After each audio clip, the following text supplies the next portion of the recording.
السلام عليكم، ازيكم عاملين ايه؟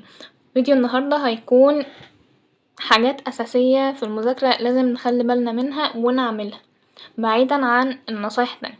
دي اهم 3 حاجات اساسية لازم نخلي بالنا منهم. طيب هنبتدي باول واحدة. يا سما دلوقتي احنا نذاكر امتى؟ اللي هو ازاي نذاكر امتى؟ يعني نذاكر بالليل ولا قبل النوم علشان المعلومات تبقى في دماغنا، ولا بعد الفجر؟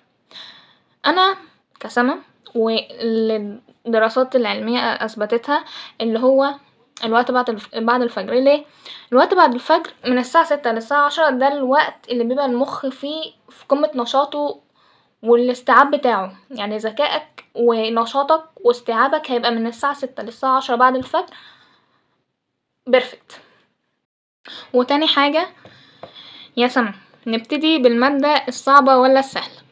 بصوا انا كسما بقول لكم ابتدوا بالمادة السهلة. ليه؟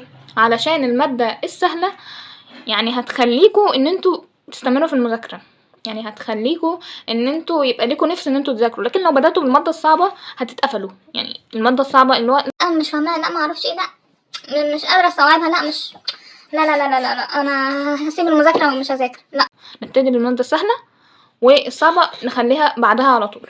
وتالت واحدة يا سما، نذاكر على التليفون اللي هو نشوف فيديوهات وبس، ولا نشوف التليفون يعني نشوف الفيديوهات من على التليفون عادي ونكتب بالكشكول؟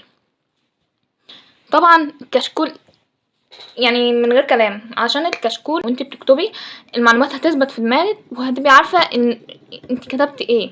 وكمان ده اللي هيبقى المرجع ليكي ليالي الامتحانات والحاجات اللي انت نسيتيها هترجعي لها، يعني دي الحاجات اللي انت هترجعي لها في المراجعة. وبس كده.